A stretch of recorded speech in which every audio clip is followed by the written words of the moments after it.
Hello, everybody. Good morning, and welcome back to the latest edition of the Morning Bulletin here on the Blood Red channel. I'm your host, Edward Kay.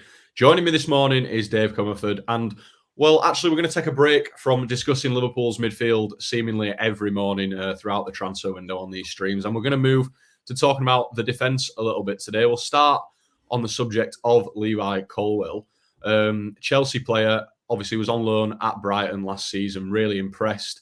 I think Brighton have had two bids rejected trying to get him on a permanent move over there. Liverpool also interested. He's obviously a left-sided centre-back, which the Reds have clearly identified as an area that they need to be recruiting players in this summer. So, I mean, what do you think to the link, Dave? I mean, first and foremost, the thing that surprised me on this is the intensity of Liverpool's interest in the player, purely based on the fact that he's only played, and I actually got the figure here, he's played 1,218 Premier League minutes. I think he previously had a loan at Huddersfield before that. So it's not like he's just, that's his only experience of playing, senior football or anything like that. But in terms of like playing at that top level, he wasn't necessarily kind of even that first choice option last season for Brighton. And that's not to say that when he's played, he hasn't shown, huge potential and shown that, he is one of the best young centre-backs out there, really. But I just think in terms of Liverpool's recruitment model, it surprises me that they'd be willing to go quite big, by the sounds of it, on a player who hasn't maybe played all that much football at the highest level. Because it's all about kind of sample sizes and just having that confidence and not taking all that many risks. And this maybe would be a little bit of a risk, but I think I'd still overall be excited if Liverpool were able to get the deal done. Yeah, you mentioned obviously Liverpool sort of having to go big to get him. I mean, right now he's impressing at the under-21 European Championships. England are in the final now. He's also, I mean, like I say, he's English, and we've discussed at length on these podcasts, the premium people are going to have to pay for English players in today's market, especially with clubs knowing that Liverpool really need to be focusing in on homegrown players now. So do you think that might sort of contribute to making it a bit of a steeper price tag than you might think? Yeah, well, it's interesting. I mean, we went into this window thinking that Chelsea were going to be the ones in a weak negotiating position. I think I looked yesterday, and they've made in excess of like 200 million now from player sales, all told, with obviously that Mount deal going through. There were players as well, English players, who could have been classed as pure profit for financial fair play reasons if they were sold before the 30th of June. So maybe we thought something might happen there on the lines of Colwill, but obviously not materialised. Chelsea now probably have brought themselves breathing room, so they probably don't need to like sell for terms that aren't favourable to them anymore. And now maybe it is Liverpool. Maybe the tables have turned a little bit, and Liverpool do need to obviously fill the homegrown quota. Chelsea know that they can hike the price up a little bit, even more so than they would for a general academy graduate who's English, who they believe has a lot of potential. So the vibe I get from everything I read about this deal is that Liverpool would absolutely love to get it done, and that he would be their first choice in terms of bringing in that young left-sided centre-back who can play that long-term role. But I don't think they expect to be able to do it at the moment. I think they need something to change. I mean, one thing I would say is, Chelsea do already have a couple of, brilliant young centre-backs in Fofana and Badiashile. I think they could definitely absorb the loss. I think they're just worried about, like, the levels Colwill might reach long-term, and this being maybe another situation of Salah, of De Bruyne or Lukaku or something like that. Yeah, I think Badiashile is left-footed as well, isn't he? So he's sort of keeping Colwill out of the side at the moment. I mean, like you say, it'd be a tricky deal to get done. Liverpool probably have to spend a fair bit of money if they want to prime away from Stamford Bridge. As we mentioned before, he's a left-sided centre-back. So if Liverpool did sort of spend big money to prime away, would this convince you that they might set up with that sort of 3-2-5 first game of the season against Chelsea with maybe Van Dijk, Konate, Colwill? And if so, what we've seen a lot of potential lineups for next season on Twitter, and Andy Robertson's missing from a lot of them. What do you think that would mean for him as well? I mean, first of all, that always shocks me a bit. Doesn't sit right, to be honest. I think people are a little bit kind of like they want the shiny new thing in that back line, and they're not necessarily recognising, I suppose, the contribution Robertson's made and how valuable he continues to be, how good he is in that role. I think Liverpool probably do need to make an effort to accommodate him, first of all. In terms of whether Colwill could lend himself to that setup, I think yes. I mean, whether we'd see it kind of from the outset, I don't know.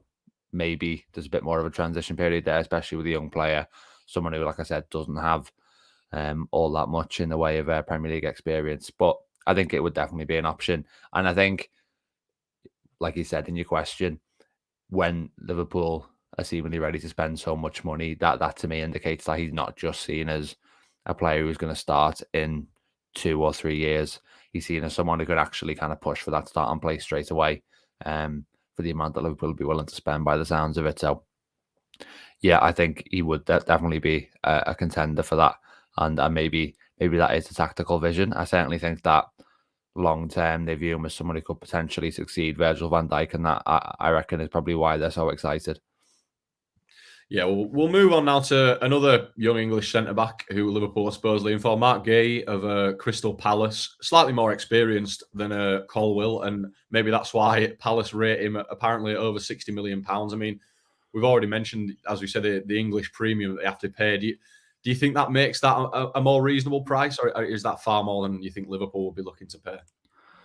I think in this case that's the kind of price I look at and think it basically rules a deal out. I mean, whether Palace would accept less, I don't know, but I think it's sort of a quote that Liverpool have got that says to me, we don't really want to do business. And I think that they would kind of obviously, if the report is to be believed, I think Liverpool would have sort of took a look at that and thought, yeah, we'll have to move on. But I suppose this just shows the challenge that you face with English players, and these kind of young English centre backs Liverpool are going for.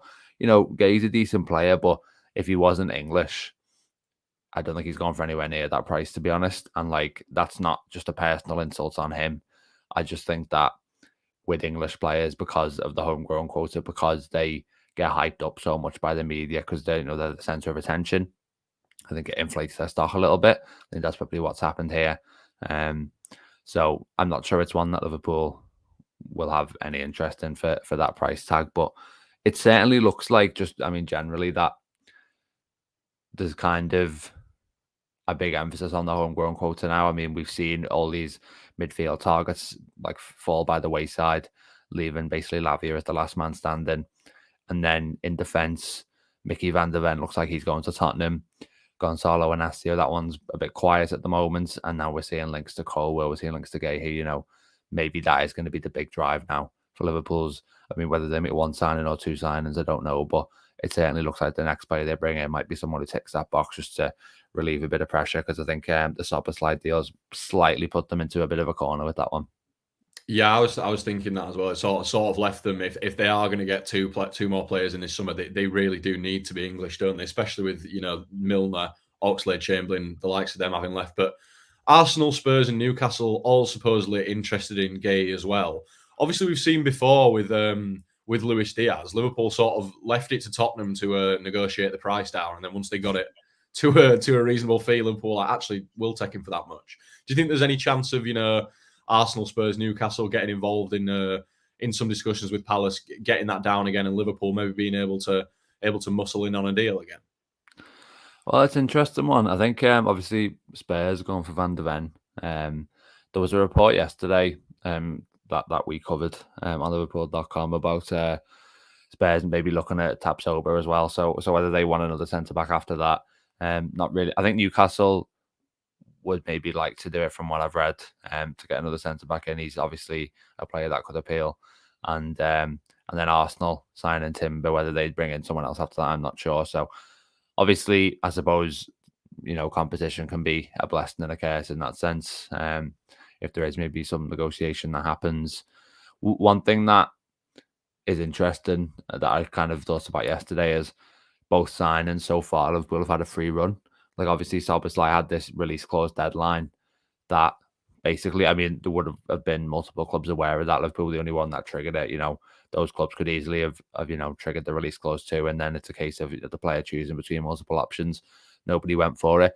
McAllister, I think, while there maybe wasn't the immediate interest or the level of immediate interest that we saw from Liverpool, I think had that gone on a little bit longer, he would have been snapped up by another club. But because Liverpool were in there quickly, they had the free run at the player who was available for a very good price tag. Whether other clubs knew about that clause, I'm not sure. But in this particular case, I mean, you see it with Guehi reportedly.